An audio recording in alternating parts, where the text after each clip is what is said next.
This is Pokémon Black and White. If you grew up during the golden era of DS gaming, this game probably needs no introduction. Released in 2011, it pushed the system to its limits with its beautiful sprite work, immersive gameplay, and one of the most compelling stories that the series had ever seen. Looking back, these games feel like the peak of Pokémon, but that raises two strange questions. How did Pokémon reach this peak, and why hasn't the series felt the same since? For most of Pokémon's history, this series had followed a familiar pattern. You start your journey, step into tall grass, and eventually you fight a Pokémon. Maybe you're even fortunate enough to catch a shiny Pikachu. And over time, these Pokemon have become the identity of the series. They follow players from generation to generation, appearing again and again in each new region. And by the time the 5th generation arrived, the Pokemon roster had grown to nearly 500 Pokemon. But when Black and White was released in 2010, something unexpected happened. Those familiar Pokemon were gone. During the entire main story of the game, the only Pokemon players could catch were the new Pokemon from the Unova region. Even Pikachu was gone. For longtime fans, that decision felt strange. The franchise had spent years building a massive roster of recognizable Pokemon, and the developers could have easily relied on those favorites again. But instead, Game Freak made a deliberate decision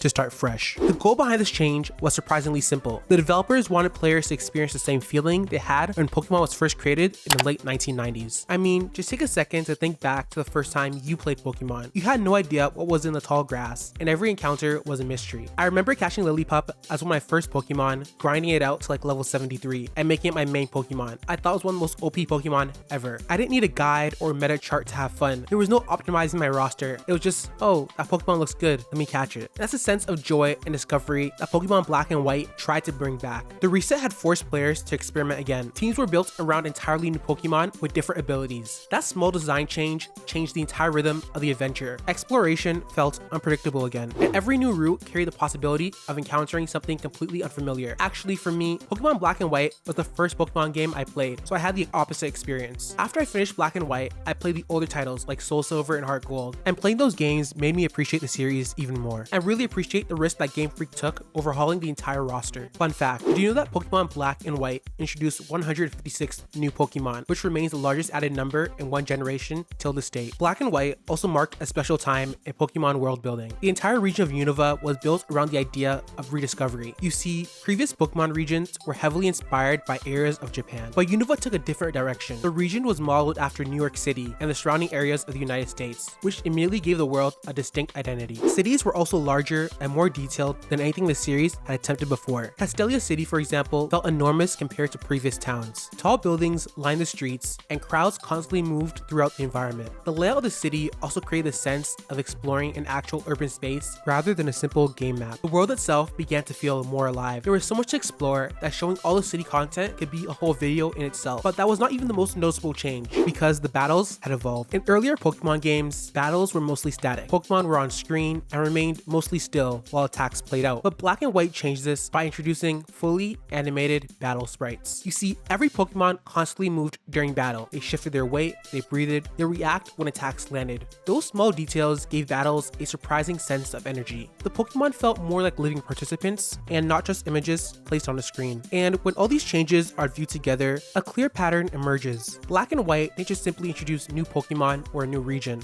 They attempted to recreate the feeling of discovering Pokemon for the first time. So far, we've seen that Black and White have introduced new Pokemon, a new world, a stronger emphasis on exploration, and more dynamic battles. But the most surprising risk these games took wasn't in the mechanics, it was in the narrative. For the first time in the series, the story began asking players a question that the series had never considered before. What if Pokemon battles were actually wrong? The idea shaped the central conflict of the entire game and introduced one of the most unusual characters that the franchise had ever created, a trainer named N. And strangely enough, when you listen to his arguments carefully, he might actually have a point. Up until this game, the usual Pokemon structure was bad guys appear, they want power, money, the player travels town to town, defeats the villain, and eventually, they stop their plan towards the end of the game, yada yada yada. And that formula worked well for years because, if we're being completely honest, Pokemon has never really been about the story. The focus was always on the exploration, battles, and building your team. But Black and White changed that. Instead of presenting a straightforward villain, the game gave us N. And from the moment you meet him, something about him feels different from the other rivals or antagonists that came before. N is calm, he's thoughtful, and most importantly, he doesn't seem interested in beating you you or being the strongest. Instead,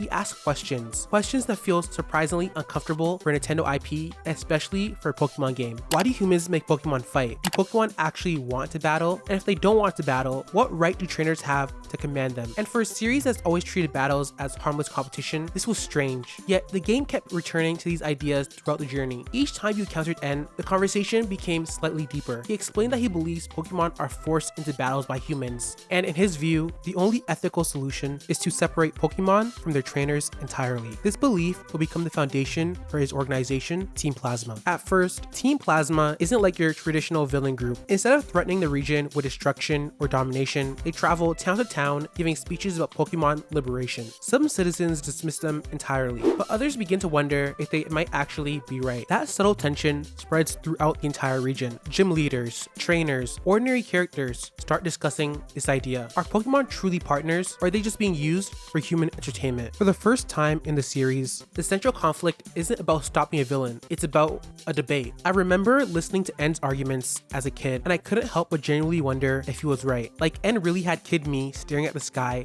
wondering if I was a real villain of the story. I mean, just take a second to think about it. Pokemon battles involve these creatures / animals fighting until they faint, and trainers will tell them how to fight, and they will decide when the battles will start and end. If we remove the game and replace the Pokemon with people, it would feel a bit uncomfortable. But Black and White never tries to turn the player into the villain. You see, the story slowly builds towards a different conclusion. Throughout the game, something becomes visible: the bond between trainers and Pokemon. Players spend their entire adventure building relationships with their Pokemon. They raise them from low levels, and they rely on them in difficult battles. They travel together across the entire region. By the time the final confrontation arrives, that bond becomes the core argument of the story. If you spent like 20 hours raising and fighting with your Tepig, it doesn't feel like a slave. It's more like a battle partner. Near the end of the game, N summons a legendary dragon and challenges the player directly. His goal is simple: if he defeats you, he proves that he's correct, and the world will begin separating Pokemon from trainers. For the player, this battle is about demonstrating that Pokemon and trainers choose to fight together. Your team stands as evidence that the relationship between Pokemon and humans can be built on trust rather than control. This final confrontation also gives the story emotional weight that earlier Pokemon games rarely attempted. Instead of just simply fighting to stop a villain, the player is answering the central question introduced at the start of the story: can humans and Pokemon truly coexist as partners? By allowing that question to unfold across the entire adventure, Black and White created one of the most memorable narratives in the series. But something even more unusual happened after Black and White was released. Game Freak did something that the series had never done before. They made a direct sequel, and that decision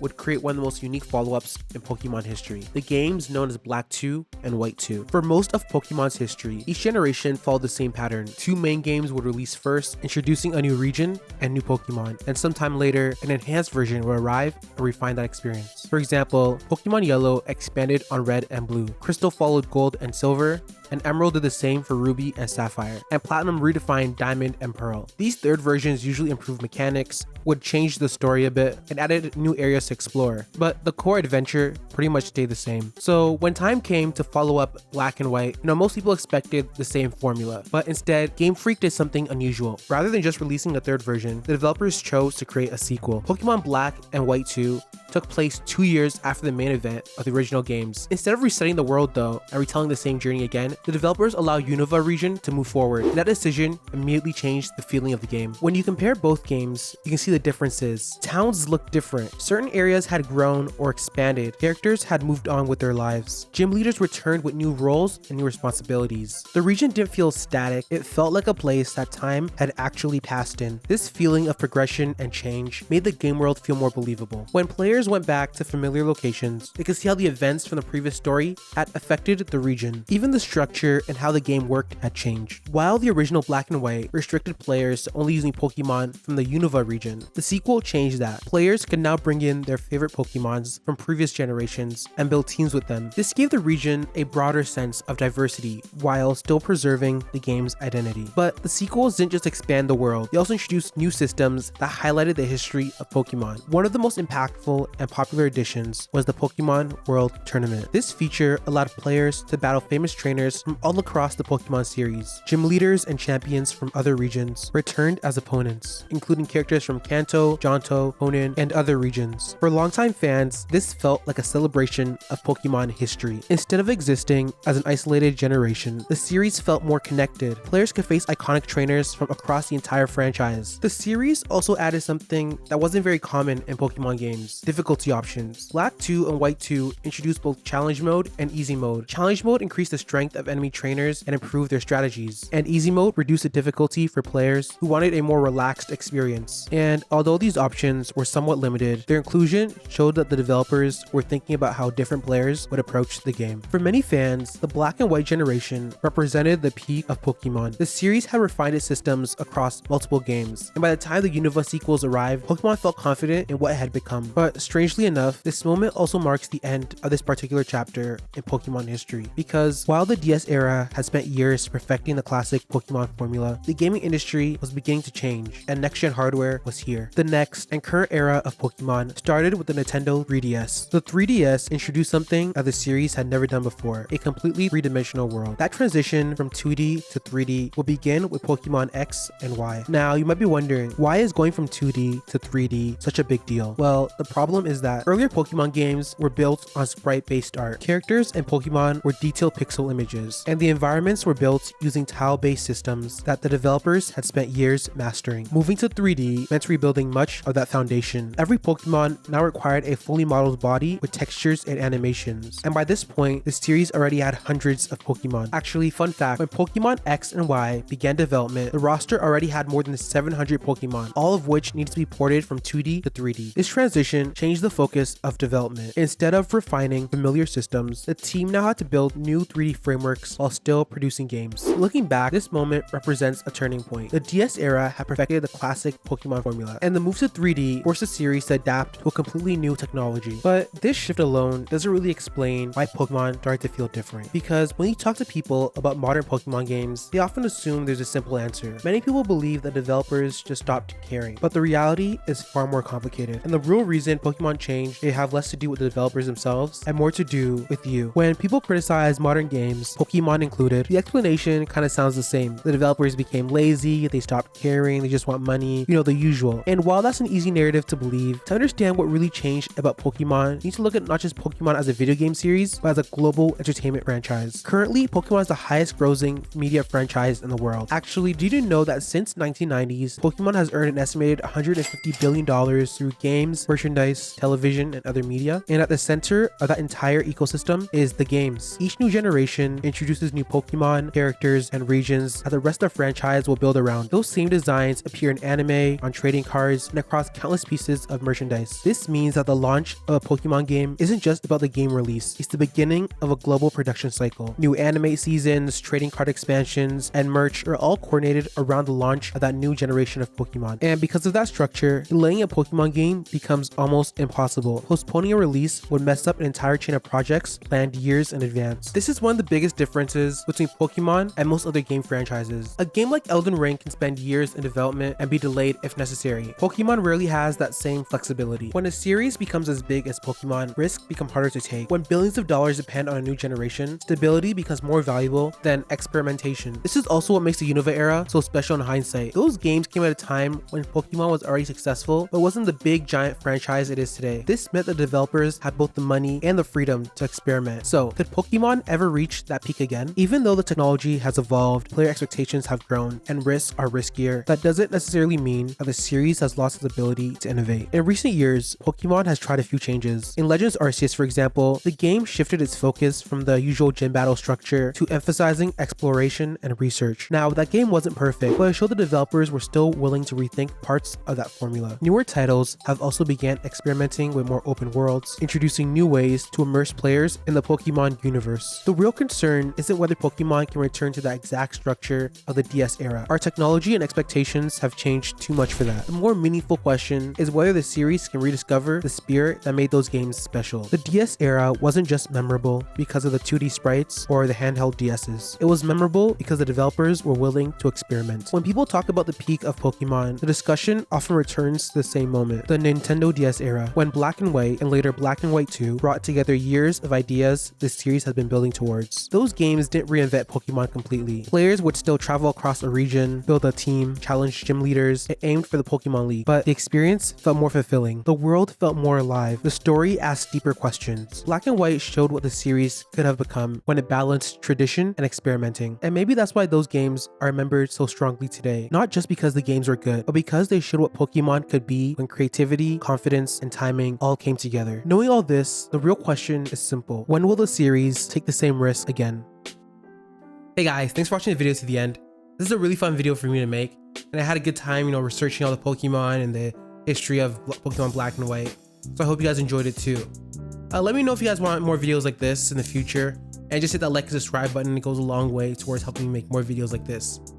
Anyways, have a good day and stay good for your uncle. Peace.